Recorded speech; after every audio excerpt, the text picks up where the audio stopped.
Okay, welcome back, everybody, to the Leadership Lens with Taylor Robinson. Today on the show, we have a very special guest, someone who I've actually known for quite a few years now, Mark Kammerdiener. He is an accomplished IO psychologist, I'll say industrial and organizational psychology, for those that don't know, educator and advisor with over 20 years of experience bridging behavioral science and business outcomes. His career is defined by his ability to translate complex psychological research into practical people-centered frameworks. His expertise spans a couple critical domains. It goes beyond that as well, but organizational culture and engagement, which is something we'll talk about today, leadership development, evidence-based selection, another thing that I think we're going to talk about today, and change management. He's a dedicated educator, serving as an instructor at the University of Tennessee and spent over a decade teaching at Elmhurst University. Mark is currently writing a book. He just moved down south a little bit. He's enjoying the weather down that way, and we've stayed in touch here over the years. So again, thanks for being on the show here, Mark. Very Thank you much. so much, Taylor. I'm really glad to be back and catching up with you. Absolutely, absolutely. Well, I kind of teed that up to explain to the audience that in the discussion that we're about to have, you're very, very well qualified to kind of give us an academic viewpoint of these things. You know, a lot of people that I talk to who have been in corporate America their entire careers, but have left out some of the academia piece of it. It's kind of what we feel and what we've experienced and whatnot, but there's not necessarily heavy years and years of book learning behind it, and especially kind of teaching within the IO psychology space. And I wanted to preface that properly to give people an understanding that what you say is dogma here today. Not quite, but either way. So I do want to start off because we were talking a little bit before this, and one of the things that you and I have had some conversations about, of which you've been very helpful in me and my career, is not just how you go through candidates and people selection. And I'm talking about people who are interviewing for a job, if you will, but way before that, and the importance of going through certain steps and thinking about a particular job and how a person or people may fit into that role, as opposed to just saying, here's what we want them to do, and here's the degree and years of experience we'd like them to have, which is the easy part. There's a lot more that can go on, and there's a lot more that should go on before you get to that point of actually going to the market and bring people into play and making your selection. So just kind of leaving it a little bit open-ended with that preface.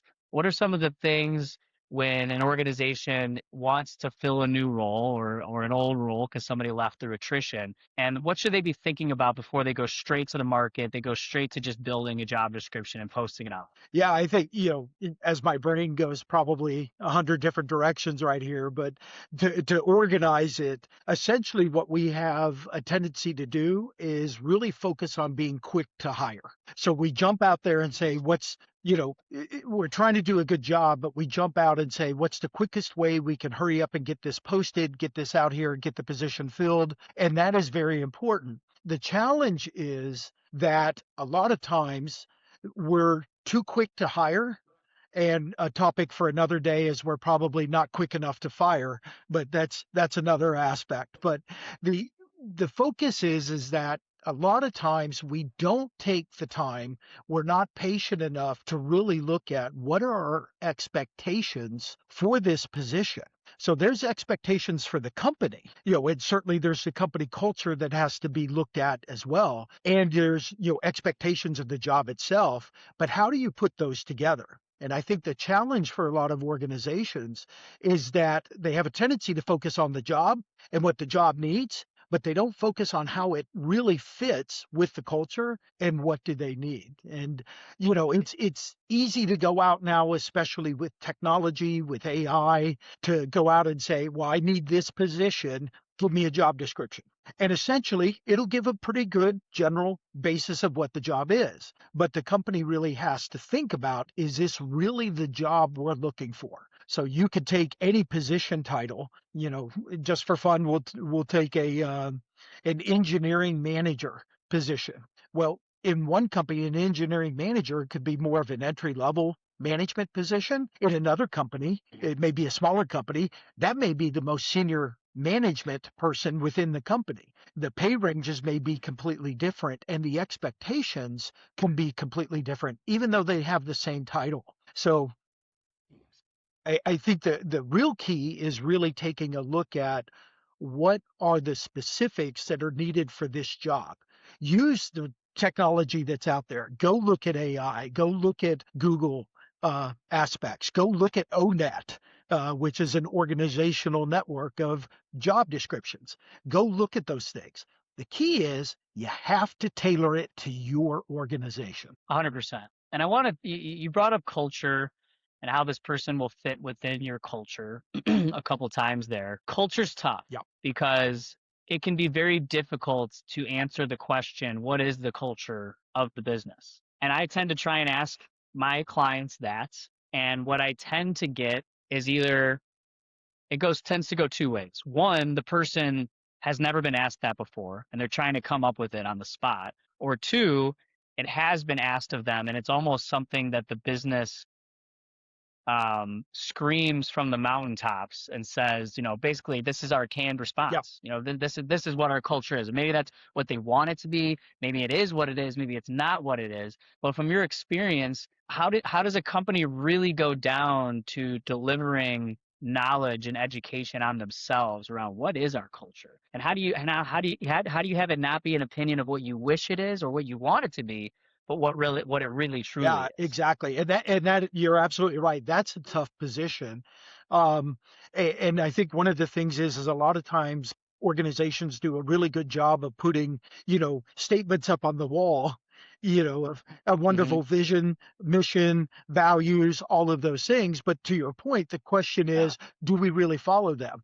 Or is it really just a nice looking, picture, so to speak, of words up on the wall? And I think that's the key that organizations really have to understand. Just like us as individuals, when somebody asks, "Who are you?" Do you know? I think a lot of us as individuals may not necessarily really know who we are. We're who we Yeah. want others to think we are, or we've kind of moved in this direction because that's what's been reinforced. So the key is for organizations, and yes, this is hard work and it takes time and we want it to happen quicker than it does, but the key is do you really know what your purpose is as a company? Do you really know what the vision is, what the mission is, what are your values, what are your competencies for the company to determine what success means? Or if somebody doesn't have those competencies, it's not that they're a bad person, they're just not necessarily a good fit for the company. And so those are things that organizations, I think, spend a lot of time on, but they don't necessarily spend deep time on. They don't criticize it. They don't evaluate it all the time. They don't go back and look and say, are we still making sure that this is happening? And so those are the kinds of things that I really think from a cultural standpoint, organizations need to understand. Essentially, as we're seeing a lot of people coming out into the work world, they've been taught and they've learned a lot of the silliness, and I'll say that politely versus using other words, that we've done in organizations. So organizations sold a great deal, they didn't deliver on it. And when they wonder why employees aren't loyal or why this doesn't happen. And it goes both ways. Sometimes it's the company, sometimes it's the person. But I think as we go forward, if we want to do this well, the organization needs to say, this is who we are. You were talking about somebody blowing things up versus just kind of the keeping things steady, kind of where they Yeah. are. So from that aspect, I think companies really have to make an evaluation of what do you really need. And, you know, there are times that you need an expert to come in or a project management person or I don't know, even an intern.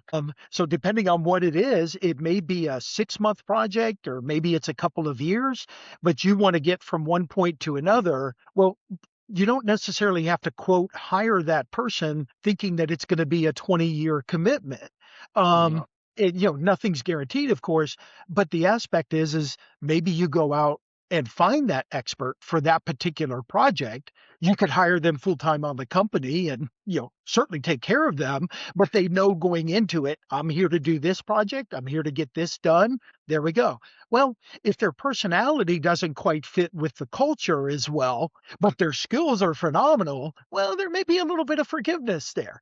You may have to tell the managers and the leadership team in your HR department, hey, gang, you know what? We're probably all going to deal with a little bit of dynamic here, but guess what?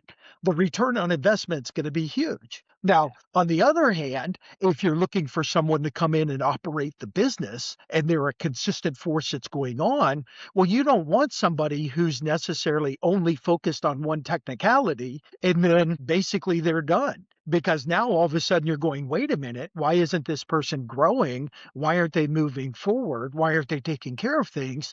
And now you're starting to struggle. Then if you throw on top of that, well, they're really not a good fit for the culture. They Mm-hmm. get a lot of things done, but the way they do it, they really, make people upset. Mm-hmm. Well, that's not necessarily who you want. So I think taking the time on the selection process. Now you can't overdo it either. I mean, you can't have candidates, stringing along for 3 months or things like that unless it's some very unique kind of situation. But the aspect is, what exactly is your job? What exactly will they be doing? What are the expectations that you have? What's your culture? What fit do you have to have? Again, what are the expectations? This is okay. We could tolerate some of this, but this is an absolute not. And so then when you're looking for your candidates, not only do you have the job description, the job analysis, but you also have that cultural analysis. And CI, culture index, that's part of their process as you actually look at the job and the people that are focused around the job, the 360 group around that position basically are good people to go in and do that cultural analysis to say, okay, this is where we see. And then ultimately you get together and determine, well, what would be the ideal? And, if somebody's close to that, great. But if they're way off, maybe we ought to say, not the best time. Yeah, yeah. Well, and to your point, a couple things I want to comment on there. One is some sort of a project-based or short-term goal that you're bringing someone on board to do. And when I have clients that tell me about that type of a situation, and I only do permanent placement. Mm, I'll ask them. I'll say, why are you not hiring a contractor for this? Why are you hiring a contract-based person? And sometimes they've got a good reason as to why, because well, there's probably going to be another project after it, but they don't know what it is. And I'm kind of like, bring somebody on full time that and then fire them just because you don't have another project. So that's one of the things I try and drill down. And the other one about you talking about how CI or whatever system you want to use yeah, talks about the type of person that would be successful in that role. Another thing that I tend to consult on is, frankly, just the interview process mm, sometimes. So a great example is I had a client who was hiring for a staff accountant, senior accountant, whatever, some sort of accountant type person. And their culture of their business was that they brought candidates in and they sat them in the conference room, candidate on one side of the table, six people on the other side of the table, and they fired questions at them. And that was their determination as to whether or not this person was going to be the right person for their business, because if you can handle that, then you're good to go. And they started giving me feedback about people who were not great at that. And I said, so mm, in this role, is there ever a situation where this accountant is sitting across the table from six other people and they need to answer questions like, they're answering a jury of some kind? Well, no. Okay, so are they, I mean, how many people are they even managing? That's just a couple people, right? Yeah, just a couple people. Okay, so why would that skill of them being able to do that, why is that a determining factor in them getting this job or not? And essentially the answer was, that's how we do it. And there really was no thought other than that. And the people that were doing the questions, they hated it when they did it, yep, but they had to do it. Therefore, these people need to do it. And now our decisions being made on who performs the best under trial by fire and who can sit on the other side of the table against six people and do well. Effect on whether or not they're going to do well in the job or not. right. It's a totally different skill. So Absolutely. and that's kind of what you're talking about, I think, in looking at the personality of the person. Is this a highly technical person who likes to dot all the I's and the T's, or a little bit more social, or whatever the case may be? And I know there's a whole lot of things that are kind of built in that. I want to talk. I'm going to switch gears a little bit here. I apologize, Okay. but No. right now we're in this AI, you've mentioned it a couple times, kind of age where things are going on, and even my own business, we're already doing things incredibly differently than we were before, and it's much Mhm. faster. It's great. Don't get me wrong, it's great. But for those who have not been in the HR realm for years or don't work kind of in HR or certainly aren't in the IO space, can you talk to me a little bit about kind of how you've seen the HR function progress and change over the years, or even IO psychology progress and change over the years, starting in maybe like the 80s to today, just to give us a little bit of background and kind of how you've seen the world change? Yeah, it's scary when I talk to students, especially about back in the '80s and the '90s, and they weren't even born yet. So they're like, "What are you talking about, Prof. K?" Uh, but the aspect is if we go back in time and we think about how the industrial world has built over time, essentially the personnel department, if you will, the people department, the HR department really was more of an administrative type role. So it was, let's make sure all the paperwork is done. Let's make sure they get what they need so they can get paid, benefits taken care of, things like that. And that's very important. Don't get me wrong, very important aspect. But essentially, what happened over time, at least in the experience that I've seen with companies and what I've seen research on, is we had a tendency, and we still do, is to take our best performers in a particular realm and promote them into management. Well, the aspect is that in my opinion, that's very detrimental to the organization in a couple different ways. One, you took your best performer out of their best work. That's going to put a big major, I don't know, blank space in your organization.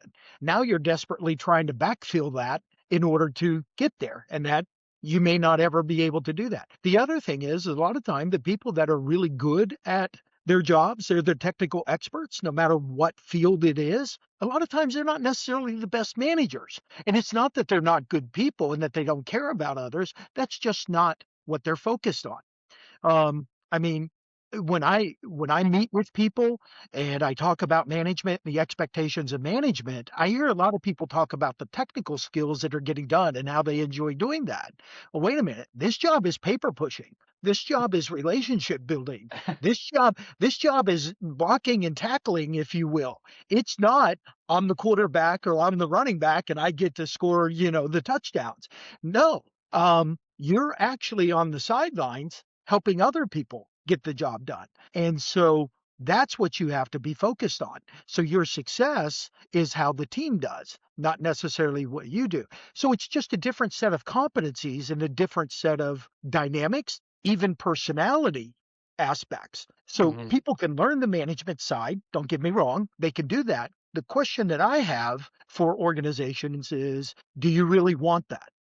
Are Hmm. you promoting people that are really good at one technical aspect, putting them as the manager or the lead of that aspect, and now asking them to drop what they're good at and go around and make sure everybody is great at what they were great at? Okay. Hmm. Not necessarily easy to do. And it's a whole different set of criteria. So that's a tough challenge. If an organization bases their compensation solely on where you are on the corporate ladder, Hmm. and the only way to really do well in a company is you got to climb that corporate ladder. Don't get me Right. wrong, that's it. That's important. But for a technical expert, you brought up the example of an accountant. Okay. They might not ever be a really good manager. Okay. Hmm. But they're a great accountant. But if they continue to build their systems and processes and help the organization, then reward them accordingly. Hmm. But Hmm. holding them back just because they're a staff accountant versus a senior accountant versus the accounting manager or CFO, whoa, wait a minute. You know, those Well, are and things that's I think we that have to look at.